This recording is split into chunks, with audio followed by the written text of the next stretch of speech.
Et bonjour à tous les amis, j'espère vraiment que vous allez tous super bien, très content une nouvelle fois de vous faire une nouvelle vidéo pronostic après les deux vidéos analyse des quarts de finale de Ligue des Champions. On entame les quarts de finale de l'Europa League, évidemment les matchs se vont se jouer ce soir, donc voilà c'est quand même assez court comme délai, mais voilà j'avais envie. Je me disais, allez, pourquoi pas, franchement, il y a quand même des matchs assez sympas, donc on va y revenir tous ensemble, et puis voilà. N'hésitez vraiment pas à liker, à vous abonner si la vidéo vous plaît, et nous, on est parti directement. Voilà, donc les 4 matchs, Liverpool face à l'Atalanta, Benfica face à Marseille, l'AC Milan qui va affronter l'AS Roma, et Leverkusen qui va affronter West Ham. Franchement, c'est pas mal. C'est juste dommage peut-être que les 4 matchs en même temps. Ça aurait été bien de faire 2 à 21h et 2 à 18h45. Mais bon, voilà, peut-être que bon, c'est juste dommage. Mais voilà, en tout cas, on va commencer avec évidemment Liverpool face à Atalanta Bergame. Donc, Liverpool qui est plutôt bien en ce moment. Voilà, les stats en tout cas de 2024 au niveau les rencontres, il y a seulement 2 défaites, sinon ce ne sont que des victoires et 3 nuls, donc c'est vraiment pas mal du tout. L'équipe joue plutôt bien, ça tourne plutôt bien. En ce moment, ils sont en train de récupérer les nombreux blessés qu'ils ont eu, mais il en reste quand même encore un petit peu. Et puis voilà, grâce à toutes ces rencontres bien négociées de la part de Liverpool, ils sont deuxième pour le moment à égalité avec Arsenal au classement, 71 points et à un point d'avance de Manchester City. Donc voilà, ils jouent toujours le titre, une course à 3 et ils sont toujours en quart de finale de Ligue d'Europa League, pardon. Et donc voilà, franchement, c'est quand même pas mal. Après, en plus, s'ils gagnent face à l'Atalanta, ils ont ils ont soit Benfica, soit Marseille. Donc il y a quand même il y a quand même de grandes chances que ils aillent en finale si évidemment ils se mettent dans de bonnes conditions face à l'Atalanta dans ce premier match. Et donc voilà, comme j'ai dit, il y a quand même encore pas mal de blessés. Alisson blessé, Alisson qui est toujours blessé. Arnold, toujours, Jota, Matip, Doak, Alcantara et Bajcetic qui est incertain pour ce match. Donc voilà, j'ai dit qu'il reprenait de temps en temps, mais voilà, il y a quand même il y a quand même, voilà, deux titulaires et un super bon remplaçant qui n'est pas là. Donc voilà. Pour Liverpool en tout cas, du côté de l'Atalanta, voilà, c'est pas comme Liverpool. Au niveau des rencontres en 2024, c'est un peu plus en dents de scie, même si au début 2024, ils avaient fait une très grosse série de 9 matchs sans défaite, puis deux défaites face à l'Inter et face à Bologne, quand même deux grosses équipes de cadors de cette année en Serie A, puis deux nuls, et puis voilà, ça repart. Et là, de nouveau, deux défaites, ce qu'il n'aimait pas vraiment super bien avant d'affronter Liverpool face à la Fiorentina et face à Cagliari. Donc voilà, l'équipe de l'Atalanta qui peut surprendre sur un match. Maintenant, double confrontation, je pense que Liverpool quand même sera supérieur euh, à l'Atalanta, mais évidemment rien n'est joué. Mais donc voilà, l'Atalanta qui est sixième avec un match de retard pour le moment en Serie A, donc qui est à 5 points de retard, donc peut-être 2 s'ils gagnent leur match en moins. Mais voilà, je pense que l'espoir de la Ligue des Champions est toujours présent, même si ça risque d'être compliqué. Mais voilà, s'il y a moyen déjà de choper l'Europa League devant l'AS Roma, ce serait pas mal. Mais voilà, franchement, l'équipe de l'Atalanta, je l'ai dit, début 2024, c'est vraiment pas mal. Donc voilà, en tout cas, au niveau des blessés, ils ont pas grand-chose, il y a juste Scalvini. Donc au niveau des compos probables selon Who Scored, eh ben, on a Keller, là, comme d'habitude en remplaçant de Alisson. La défense à 4, Robertson, Van Dijk, Konaté, Gomez ou Bradley, ça va dépendre.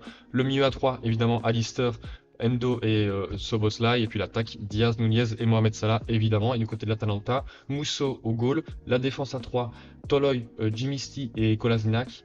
Et après, au-dessus, la ligne médiane à 4 avec Zappa Costa, Drone, Ederson, Ruggeri. Et puis le trio offensif, Lookman et Skamaka en buteur. Et derrière, Coupe Mainers.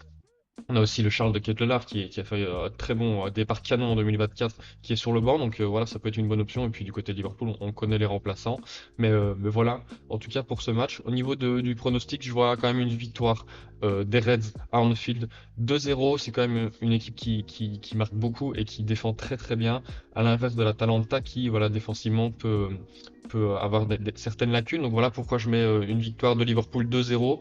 Et donc voilà, premier pronostic, Liverpool-Atalanta, 2-0 selon moi. On entame le deuxième pronostic et peut-être le plus intéressant pour les Français, même sûr hein, que c'est le plus intéressant pour les Français, Benfica, Lisbonne qui va affronter l'Olympique de Marseille. Et là, c'est quand même un pronostic qui risque d'être compliqué, mais voilà, un petit peu de suspense. En tout cas, Benfica qui joue plutôt bien hein, en 2024. Franchement, ils ont enchaîné pas mal de matchs, ça c'est vrai, comparé à d'autres équipes. Ils ont essuyé quelques défaites, 4, dont quand même une toute dernièrement face au Sporting, qui est quand même la meilleure équipe du championnat portugais. Donc enfin, c'est normal, entre guillemets, c'est pas non plus comme s'ils avaient perdu face au dernier. Mais c'est vrai qu'ils ont essuyé une défaite aussi face à Porto 5-0, et encore une fois face au Sporting. Donc pour le moment, ils ne perdent vraiment que face au gros du championnat portugais. Donc voilà, c'est vrai que c'est pas le Benfica de la saison passée. Ah, ça c'est sûr, mais on a quand même des très bons joueurs là-bas, donc ça risque quand même d'être compliqué pour les Marseillais de venir chercher grand-chose, en tout cas au Portugal. Maintenant à Marseille c'est autre chose, mais en tout cas à Benfica ça risque d'être compliqué. Donc comme j'ai dit, deuxième, premier évidemment ce sera le Sporting je pense, parce que bah, là ils ont déjà 4 points d'avance et ils ont un match en moins. Donc normalement je pense qu'ils devront être champions, et bah, Benfica quand même dauphin, donc c'est quand même pas non plus une saison mauvaise, hein, parce que voilà, c'est vrai que le Sporting cette saison, c'est un autre niveau. Mais voilà, en tout cas, Marseille, eux, par contre, ils sont pas du tout bon, du tout cette saison. C'est assez compliqué. Et pourtant, vu du mercato, moi, je m'attendais à quelque chose de grandiose, et pas du tout. Pourtant, après la sélection de Jean-Louis Gasset en tant que remplaçant de Gattuso, ça avait été magnifique. 5 victoires d'affilée.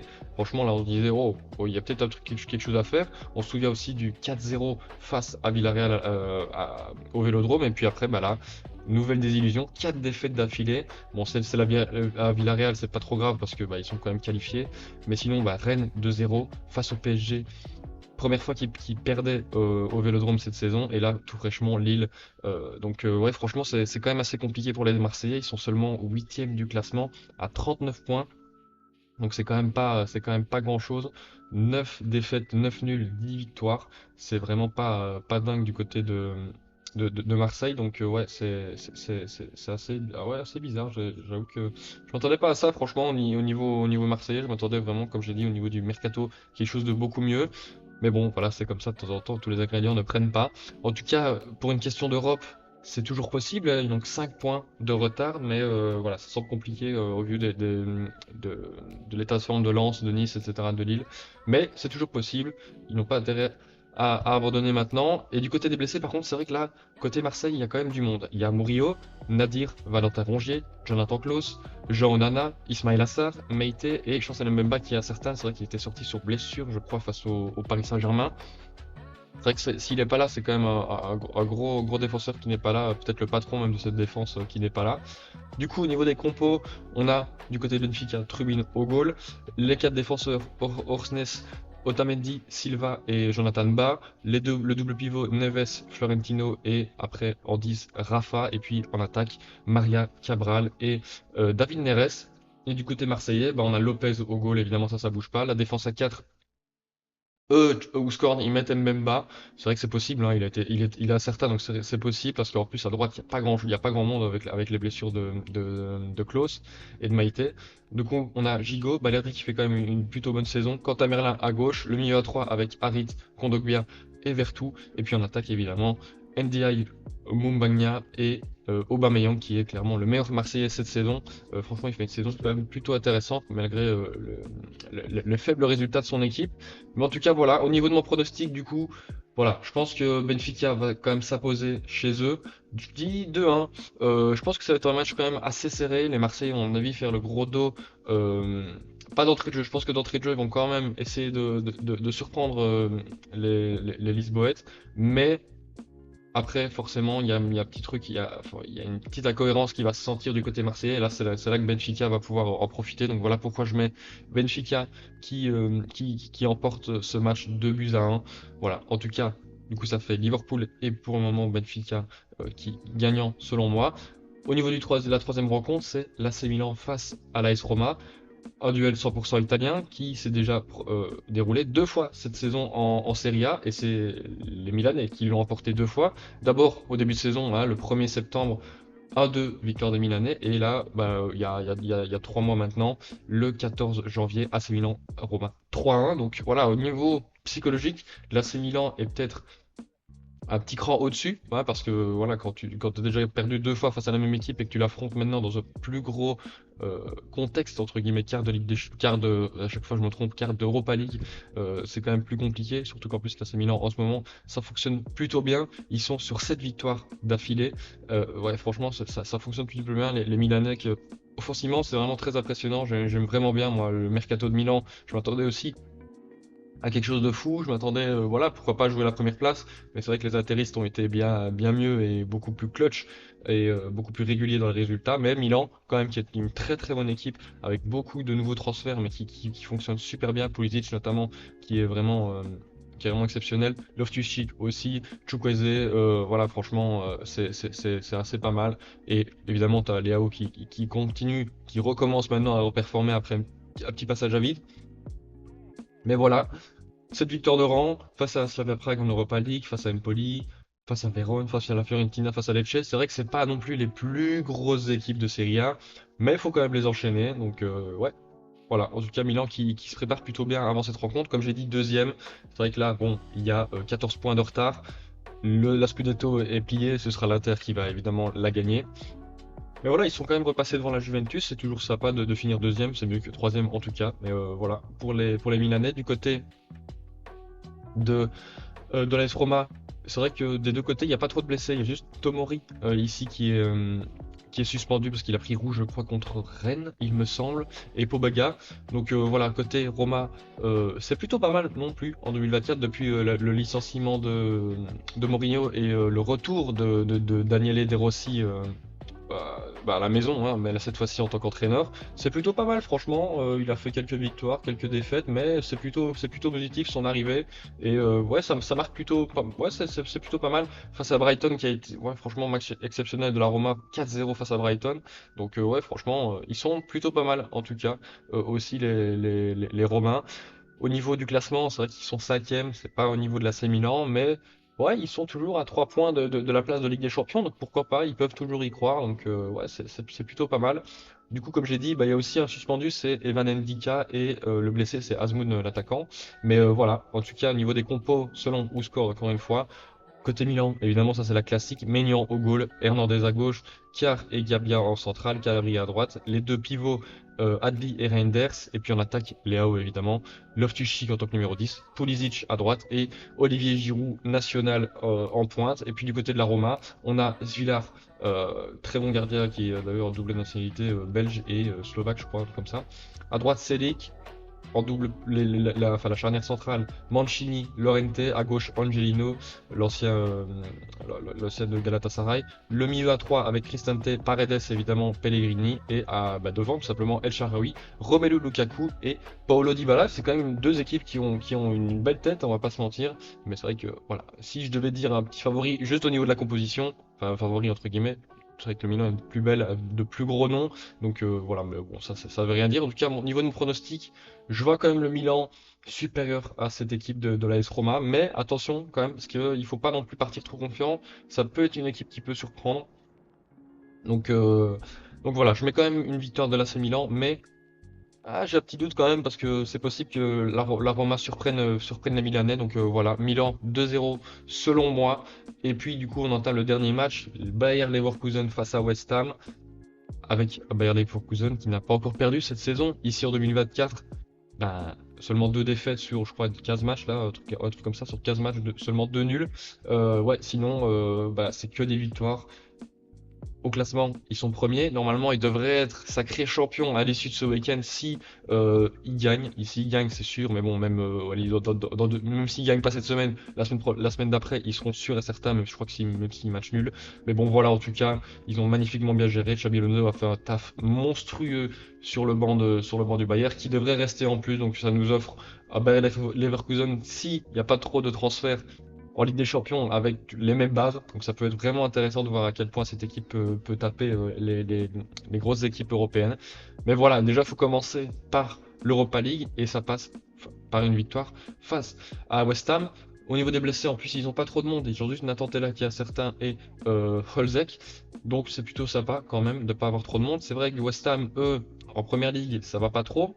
Il y a eu un petit coup de mieux, mais finalement, ça s'est vite, la mascarade, entre guillemets, a vite cessé. C'est vrai que bon, ça essuie pas mal de défaites et de nuls en première ligue, mais en même temps, c'est le championnat le plus compliqué, donc il faut absolument être compétitif. Et pour le moment, ils le sont pas trop, West Ham. Ils sont qualifiés face à Fribourg en Europa League directement dès le premier match. Ils ont mis 5-0 histoire d'être à l'aise. Mais sinon, voilà, face à Newcastle, défaite. Match nul face à Tottenham, quand même, c'est pas mal. Et là, dernièrement, victoire face aux Wolves qui lui redonne un petit peu de confiance avant d'affronter le Bayern Leverkusen. Comme j'ai dit, West Ham qui est septième, mais qui finalement n'est pas non plus si loin de la sixième place que Manchester United occupe. Mais voilà, on va pas se mentir que pour la cinquième place, c'est mort. Pour la quatrième également, évidemment. Mais voilà, en tout cas, septième, c'est quand même pas mal pour West Ham, hein. La saison passée, ils ont fait septième. Je crois qu'ils étaient au niveau, à la même place. Donc c'est quand même pas non plus mauvais. Mais c'est vrai que pour affronter les plus grosses équipes, hein, on se souvient que l'année passée, ils ont gagné la Conférence League. C'est vrai que là c'est autre chose. Mais voilà, en tout cas pas mal de blessés. C'est vrai qu'Alphonse Areola, le gardien titulaire, n'est pas là. Jarrod Bowen, celui qui bah, voilà, fait le plus de différence du côté de West Ham, n'est pas là non plus. Calvin Phillips et Hudson Alvarez qui a pris rouge face à Fribourg. Donc voilà, les compos selon Ouskorn. Bah, la classique du côté Bayer Leverkusen, Kovar au gardien, Hincapié, Jonathan Tah, Kosunu en centrale, Grimaldo à gauche, Xhaka, Hendricks, Frimpong à droite, et puis le trio attaque, Schick, Florian Wirtz pardon, et Adli. Et du côté de West Ham, Fabianski du coup en l'absence de Areola, le trio Zuma, Mavropanos et Cresswell, et puis la ligne médiane Koufal, Soucek, Ward-Prowse et Emerson, et puis le trio, en fait c'est la même compo, hein, ça va être sympa d'ailleurs ça.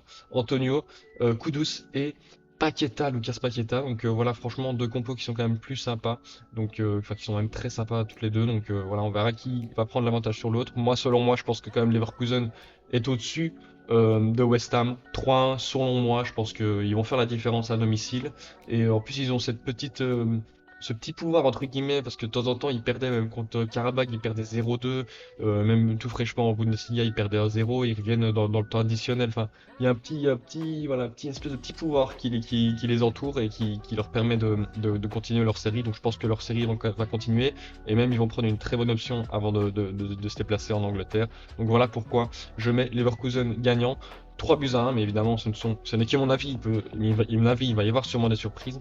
Donc voilà, les amis, j'espère vraiment que vous avez kiffé cette vidéo. Moi, c'était vraiment un plaisir de la tourner comme d'habitude. Les matchs comme ça en Europe, c'est toujours sympa de les regarder et d'en faire des vidéos. Mais donc voilà, n'hésitez pas à liker, à vous abonner en me disant, enfin voilà, dites-moi en commentaire vos pronostics pour ces 4 matchs. Et je vous dis à très très bientôt pour une nouvelle vidéo. Ciao, ciao.